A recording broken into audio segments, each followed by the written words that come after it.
बिस्मिल्लाहिर्रहमानिर्रहीम स्टूडेंट्स अस्सलाम वालेकुम। ऑब्जेक्ट ओरिएंटेड प्रोग्रामिंग के लेक्चर 17 में आपको वेलकम कहता हूँ।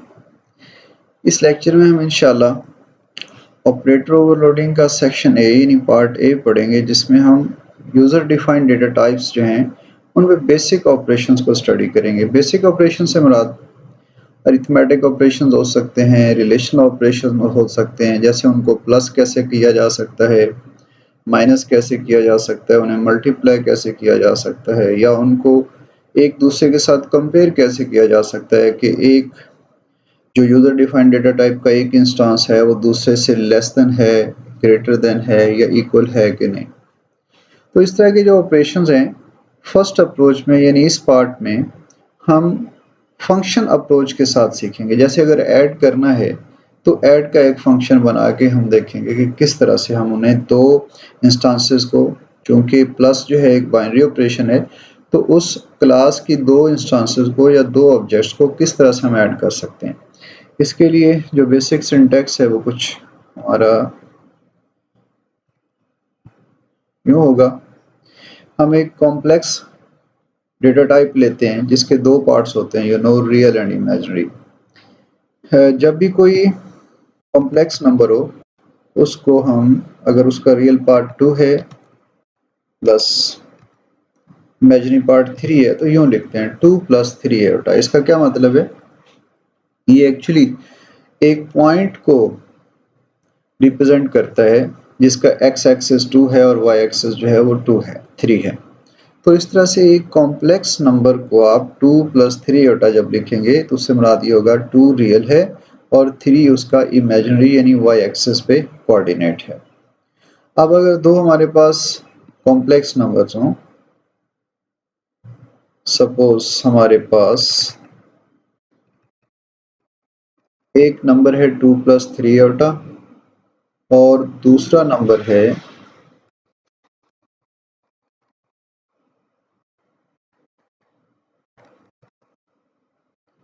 4 + 5 है बेटा। तो इसको ऐड हम कैसे करेंगे, इसका तरीकाकार ये होता है कि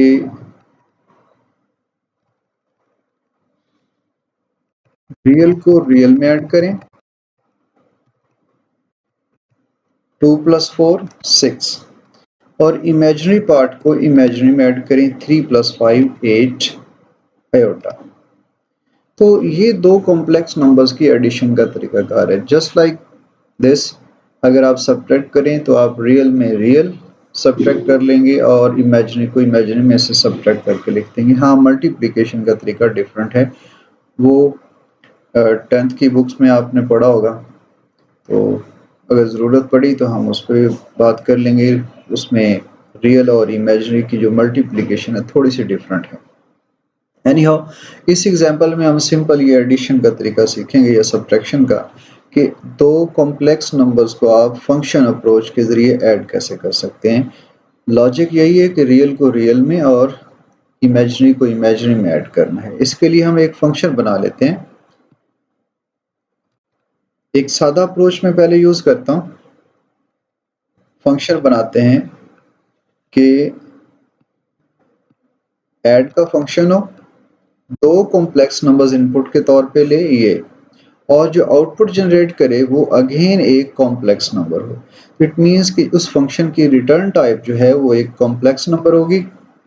हम उसको यूं लिखेंगे, रिटर्न टाइप कॉम्प्लेक्स, और नाम उसका क्या होगा, ऐड कॉम्प्लेक्स भी आप रख सकते हैं, लेकिन मैं सिंपली ऐड ही रख रहा हूँ। और इनपुट क्या लेगा, दो कॉम्प्लेक्स नंबर्स होंगे, उनको हम नाम C1 और कॉम्प्लेक्स C2 कह देते हैं। और इसकी डेफिनेशन में हम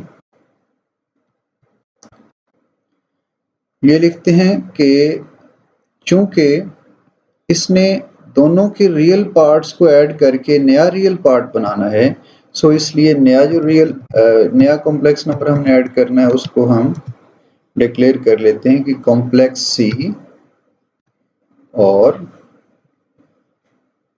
इस C का जो रियल पार्ट होगा वो इनपुट दोनों के रियल पार्ट्स का सम होगा, यानी पहले कॉम्प्लेक्स नंबर का रियल प्लस दूसरे कॉम्प्लेक्स नंबर का रियल पार्ट जो ऐड कर दिया, और इमेजिनरी पार्ट के लिए हम दोनों इनपुट नंबर्स जो हैं उनके इमेजिनरी पार्ट्स को ऐड कर देंगे। तो इस तरह से जो हमारे पास रियल कंपोनेंट बनेगा दोनों का एडिशन होगा और इमेजिनरी भी दोनों का सम होगा। अब हम इस कॉम्प्लेक्स नंबर को, ये जो c है हमने यहाँ लोकल कॉम्प्लेक्स नंबर बनाया है, इसको रिटर्न कर देंगे। इट मींस ये फंक्शन दो कॉम्प्लेक्स नंबर्स लेके आउटपुट में एक अगेन कॉम्प्लेक्स नंबर रिटर्न करेगा। अब चूंकि ये क्लास का हमने मेंबर फंक्शन नहीं बनाया, क्या वजह है ये मैं आपको इसके बाद समझाता हूँ कि हम इसको नॉन मेंबर फंक्शन क्यों ले रहे हैं। तो इसलिए ये अब देखें कि रियल और इमेजिनरी जो है इस वक्त एरर साइन शो कर रहे हैं, मतलब कि कॉम्प्लेक्स डेटा टाइप के लिए विजिबल नहीं है। उसकी वजह ये है कि हमने इसको क्लास की डेफिनेशन के अंदर जो है डिक्लेयर नहीं किया, हमने इसे आउट ऑफ क्लास डिक्लेयर किया है। इसकी रीज़न क्लियर करता हूँ अभी मैं आपको। तो ऐसे फंक्शन को अगर आप यहाँ यूज़ करेंगे, मैंने कोई कॉम्प्लेक्स एक फंक्शन बनाया वेरिएबल c, और बल्कि दो वेरिएबल बनाता हूं मैं, तीन, एक c बनाया, एक c1 बनाया, और इसको मैंने पास कर दिया 3 और 4, और कॉमा c2 को मैंने पास कर दिया, पहला 2 3 है, सेकंड 4 5 है, उस हिसाब से करते हैं, फर्स्ट 2 3 और सेकंड जो है वो 4 और 5। ओके, तो अब इस हिसाब से हम ये चाह रहे हैं कि इन दो कॉम्प्लेक्स नंबर्स को ऐड किया जाए, ऐड c1, c2, इन दो कॉम्प्लेक्स नंबर्स को ऐड करके जो रिटर्न हो कॉम्प्लेक्स नंबर वो c में आके सेव हो, और उसके बाद हम c को प्रिंट करवा देते हैं। अब ये प्रिंट की जो लॉजिक है वो बहुत सिंपल सी है कि इसके मेंबर फंक्शन में मैंने आके इमेजिनरी पार्ट को चेक किया है कि अगर वो 0 हो तो फिर ये इमेजिनरी पार्ट शो करने की ज़रूरत नहीं है, जस्ट रियल पार्ट प्रिंट हो जाए, अदरवाइज इमेजिनरी पार्ट्स जो हैं वो प्लस या माइनस साइन के साथ प्रिंट हो। तो अब आप अगर इसको एग्जीक्यूट करते हैं तो यकीनन इस वक्त एरर होगा। वजह ये कि जो हमने ये फंक्शन बनाया है ये नॉन मेंबर फंक्शन है, और ये यहाँ पे इन कॉम्प्लेक्स नंबर्स को यूज करने से कासिर है। तो अब इसको करेंगे क्या, यहाँ पे हम फ्रेंड फंक्शन बना देते हैं। इसको फ्रेंड कीवर्ड के साथ डिक्लेयर करना है, बाकी इसकी आपने डेफिनेशन जो है एज इट इज, जो इसका सिग्नेचर है कॉपी करना है और यहाँ पे प्रिंट कर देना। इसका क्या मतलब होगा, ये जस्ट लाइक अब ग्लोबल फंक्शन जिस तरह से होता है, इस क्लास के लिए अब ये एक ऐसा फंक्शन बन गया है जो कहीं भी विजिबल है, मतलब कि वो इसको एक्सेस कर सकती है। अब देखेंगे एरर साइन खत्म हो गए। अब होगा ये कि इन दोनों कॉम्प्लेक्स नंबर्स को ऐड करके ये प्रिंट करवाएगा। अभी देखते हैं इसकी आउटपुट क्या आती है। तो अगेन आउटपुट जो है इस वक्त 6 + 8 एटा जो हम एक्सपेक्ट कर रहे थे। तो इस तरह से आप किसी भी डेटा टाइप के दो ऑब्जेक्ट्स को member functions, non member functions के जरिए बड़े आसानी के साथ उनके ऊपर ऑपरेशन जो अप्लाई कर सकते हैं। जैसे मैंने ऐड का बनाया, इसी तरह से आप सब्ट्रैक्ट का भी बना सकते हैं। यहाँ पे अगर हम सब करें सब्ट्रैक्ट, लॉजिक थोड़ी सी चेंज करनी पड़ेगी, यहाँ हमें माइनस, और यहाँ भी दोनों फर्स्ट में से सेकंड का जो है पार्ट वो माइनस कर देंगे, और यहाँ पे सब्ट्रैक्ट।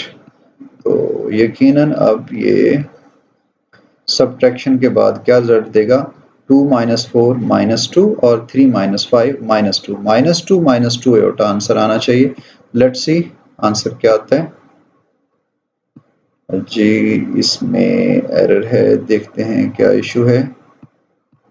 इशू ये है कि हमने इसकी जो डेफिनेशन है उसमें सब चेंज नहीं किया। अब इसको ज़रा रन करके देखते हैं। तो ये जो जी, हमारी आउटपुट जो है वो सही है। तो आपने देखा इस तरह से हम एडिशन को या सब्ट्रैक्शन को एक नॉन मेंबर फंक्शंस के ज़रिए बड़ी आसानी के साथ कर सकते हैं। अब इसी चीज़ को अगर किसी मेंबर फंक्शन के ज़रिए करना हो तो कैसे करेंगे?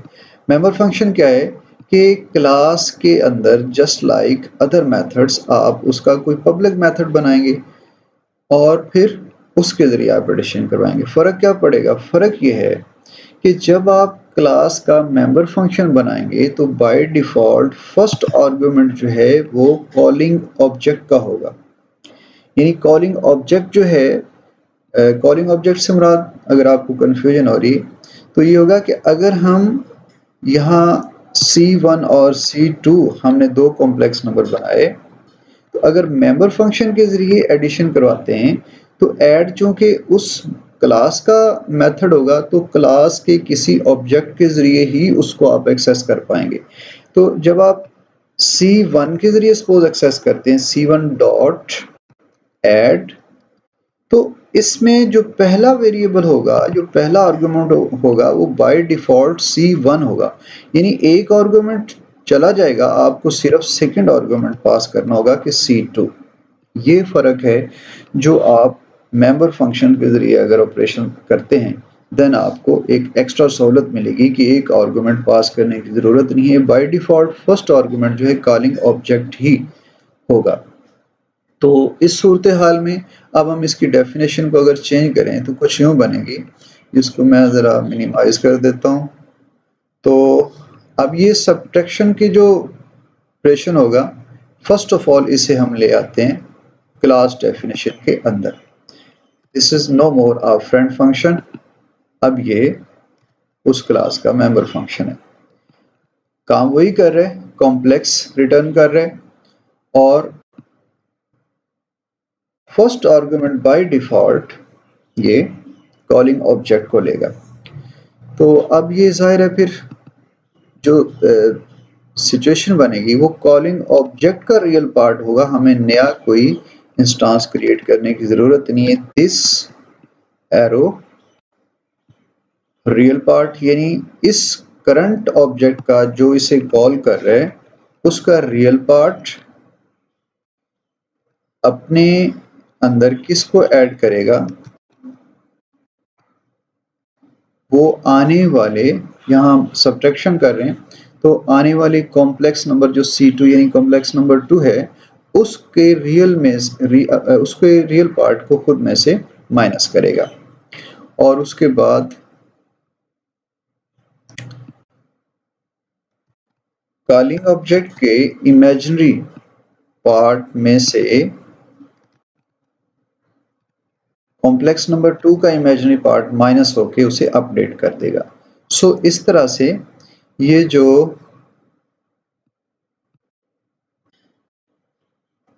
कॉलिंग ऑब्जेक्ट है उसके दोनों रियल और इमेजिनरी पार्ट्स अपडेट हो जाएंगे। मतलब कि जो आर्गुमेंट है उसके रियल और इमेजिनरी पार्ट उसमें से माइनस हो जाएंगे और यहाँ रिटर्न क्या करेंगे, रिटर्न कॉम्प्लेक्स नंबर करना है और वो कौन सा है, जो कॉलिंग है। यानी कॉलिंग ऑब्जेक्ट जो है current object that is represented by this. तो यहाँ पे हम दिस और दिस के साथ स्टार। अब इसके मतलब ये है कि ये ऑब्जेक्ट जो है पूरा रिटर्न हो रहा है और ये वहाँ पे फिर रेफर किया जा सकेगा। तो अब अगर आप इसको करें तो यहाँ पे चूंकि कॉम्प्लेक्स नंबर रिटर्न कर रहे हैं सो हमें C is equal to C1 plus add C2 और चूंकि ऐड हमने फंक्शन बनाया नहीं है सो यहाँ पे हमें सब्ट्रैक्शन वाला फंक्शन कॉल करना पड़ेगा। उसका जो मेथड है C is equal to C1 dot सब और फिर हम इसको प्रिंट करवा लेंगे C डॉट प्रिंट। सो इस तरह से हमारा जो प्रोग्राम है वो दो कॉम्प्लेक्स नंबर्स को अपने एक मेंबर फंक्शन के ज़रिए सब्ट्रैक्ट करेगा और फिर एक नए कॉम्प्लेक्स नंबर में उसे कॉपी कर देगा और फिर उस कॉम्प्लेक्स नंबर को हम प्रिंट करवा लेंगे। तो लेट्स सी आउटपुट क्या आती है हमारी। अगेन वही आउटपुट है क्योंकि हमारे इनपुट्स वही हैं। इसको आप चेंज कर दें, अगर 6, 3 और 4 यहाँ पे 8 कर देते हैं। अब क्या रिजल्ट आना चाहिए, रियल में से रियल सब्ट्रैक्ट होना है। 6 में से 4 माइनस किया 2 और 8 में से 5 माइनस किया 3, 2 प्लस 3 आयोटा। तो देखते हैं कि आउटपुट क्या आती है। अगेन 2 प्लस 3 आयोटा हमारी जो आउटपुट है वो करेक्ट है। अब इसी को अगर आप सब्ट्रैक्शन को एडिशन में कन्वर्ट करना चाहें, ऐड, और यहाँ पे हम ऐड का फंक्शन कॉल कर लेंगे। तो इस तरह से ये मेथड जो है अपने डेफिनेशन में हमने चेंजेस नहीं की, वो सब्ट्रैक्ट ही कर रही हैं। तो चूंकि हम ऐड कर रहे हैं इसलिए प्लस। सो अब जो है हमारी लॉजिक दोनों नंबर्स को प्लस करके दिखा रही है। 10 प्लस 13 आयोटा, 6 प्लस 4 10, 8 प्लस 5 13। तो आपने देख लिया कि मेंबर फंक्शन के ज़रिए भी हम दो कॉम्प्लेक्स नंबर्स को या अपनी डेटा टाइप के ऊपर ऑपरेशंस जो है एडिशन का या सब्ट्रैक्शन का अप्लाई कर सकते हैं।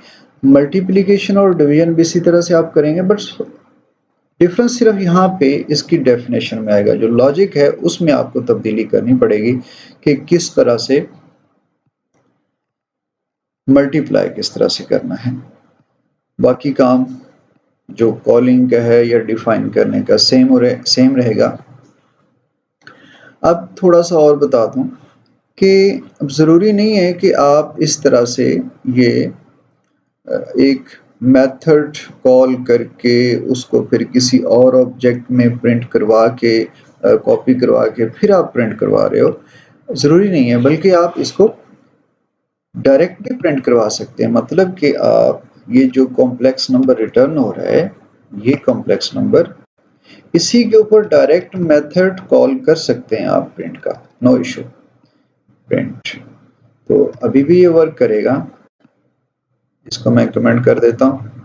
यानी अब होगा क्या कि C1 के साथ C2 ऐड होगा, ऐड होने के बाद जो आउटपुट होगी वो C1 में ही स्टोर होगी और फिर वो कॉम्प्लेक्स नंबर जो है यहाँ पे प्रिंट हो जाएगा। अभी देखें आप, आउटपुट हमारी सेम है। अच्छा, अब आप देखें कि अगर मैं यहाँ पे C1 प्रिंट करवाता हूँ और यहाँ C2 प्रिंट करवाता हूँ, तो एडिशन से पहले C1 की वैल्यू और C2 की वैल्यू ये थी। 6 प्लस 8 आयोटा ये C1 है और 4 प्लस 5 आयोटा ये C2 है। और आफ्टर एडिशन C1 की वैल्यू जो है वो अपडेट होगी 10 प्लस 13 आयोटा। तो इस तरह से आप मेंबर फंक्शंस और नॉन मेंबर फंक्शंस के ज़रिए जो यूज़र डिफाइंड डेटा टाइप्स हैं, जैसे हमने एक कॉम्प्लेक्स ये डेटा टाइप ली है, इसके ऊपर ऑपरेशंस अप्लाई करना सीखें। ये ऑपरेटर ओवरलोडिंग की एक यूँ समझ लें इंट्रोडक्टरी फेज़ था, पार्ट ए था। नेक्स्ट लेक्चर में हम इंशाल्लाह ऑपरेटर ओवरलोडिंग को ज़रा एक्चुअल फॉर्म में देखेंगे कि एक ये अप्रोच है जो फंक्शंस या मेथड के ज़रिए हम कर सकते हैं, एक दूसरी अप्रोच, इससे सिंपल अप्रोच है वो ऑपरेटर ओवरलोडिंग की है, जो कि हमारे लिए प्रोग्राम को बहुत रीडेबल बना देगी। तो अपना ख्याल रखिएगा, नेक्स्ट लेक्चर में मिलते हैं इंशाल्लाह। अल्लाह हाफ़िज़।